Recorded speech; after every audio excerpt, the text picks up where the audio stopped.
بسم الله الرحمن الرحيم. الرحمن علم القرآن،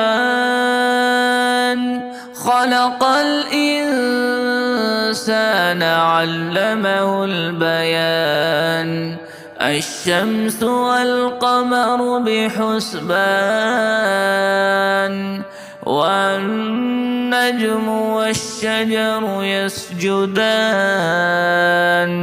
والسماء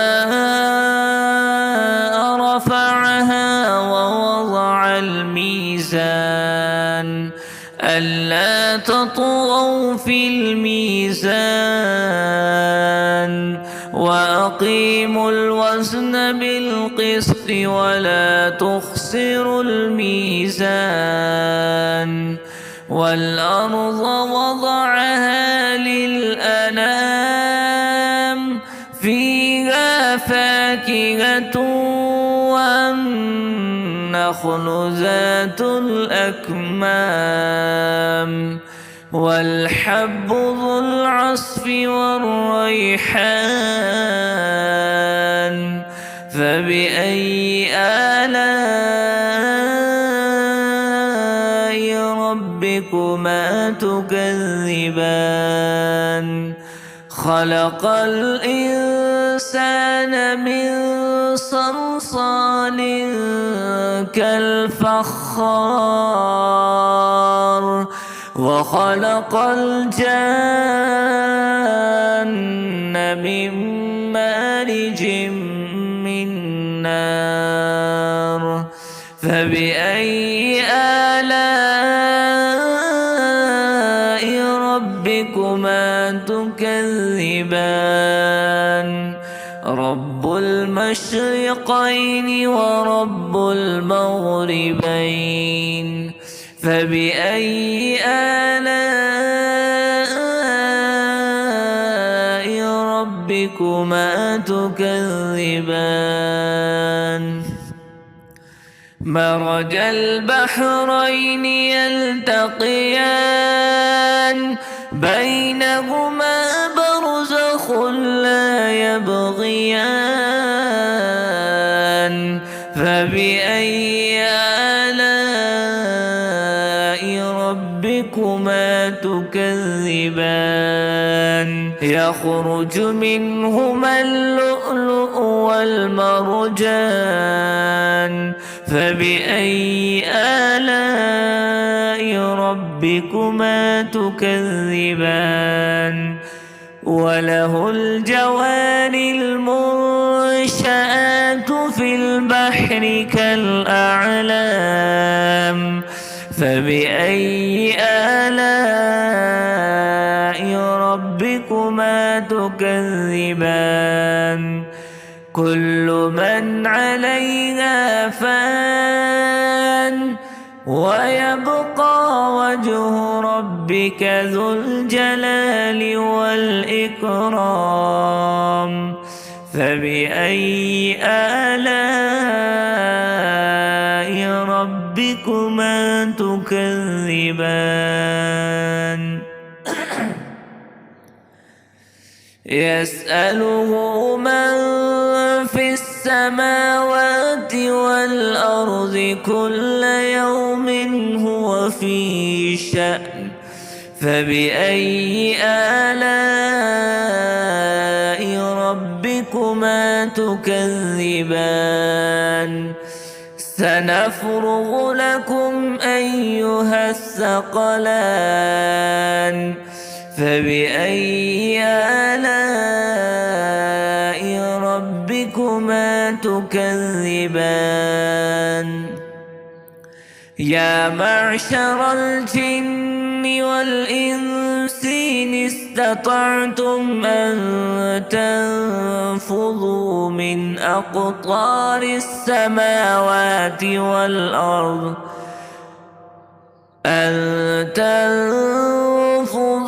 من أقطار السماوات والأرض فانفذوا، لا تنفذون إلا بسلطان فبأي آلاء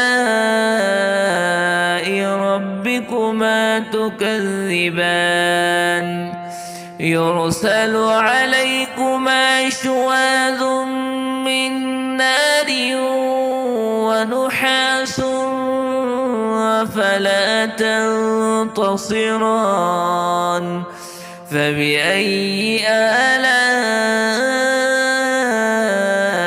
ربكما تكذبان فإذا انشقت السماء فكانت وردة كالدهان فبأي آلاء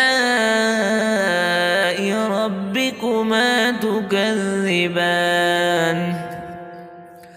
فيومئذ لا يسأل عن ذنبه إنس ولا جان فبأي آلاء ربكما تكذبان يعرف المجرمون بسيماهم فيؤخذ بالنواصي والأقدام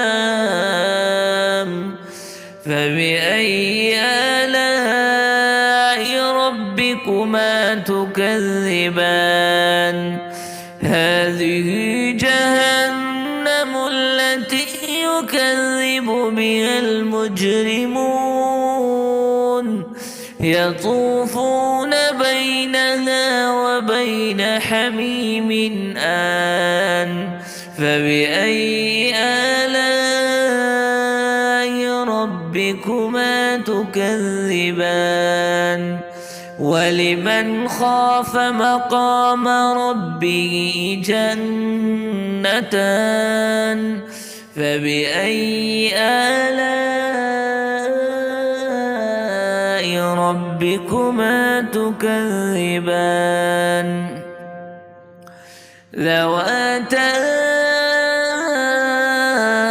أفنان فبأي آلاء ربكما تكذبان فيهما عينان تجريان فبأي آلاء ربكما تكذبان فيهما من كل فاكهة زوجان فبأي آلاء ربكما تكذبان متكئين على فرش بطائنها من استبرق وجنى الجنتين دان فبأي آلاء ربكما تكذبان فيهن قاصرات الطرف لم يطمثهن إنس قبلهم ولا جان فبأي آلاء ربكما تكذبان كأنهن الياقوت والمرجان فبأي آلاء ربكما تكذبان هل جزاء الإحسان إلا الإحسان فبأي آلاء ربكما تكذبان ومن دونهما جنتان فبأي آلاء ربكما تكذبان مدهامتان فبأي آلاء ربكما تكذبان فيهما عينان نضاختان فبأي آلاء ربكما تكذبان فيهما فاكهة ونخل ورمان فبأي آلاء ربكما تكذبان فيهن خيرات حسان فبأي آلاء ربكما تكذبان حور مقصورات في الخيام فبأي آلاء ربكما تكذبان لم يطمسهن إنس قبلهم ولا جان فبأي آلاء ربكما تكذبان متكئين على رفرف خضر وعبقري حسان فبأي آلاء ربكما تكذبان تبارك اسم ربك ذي الجلال والإكرام.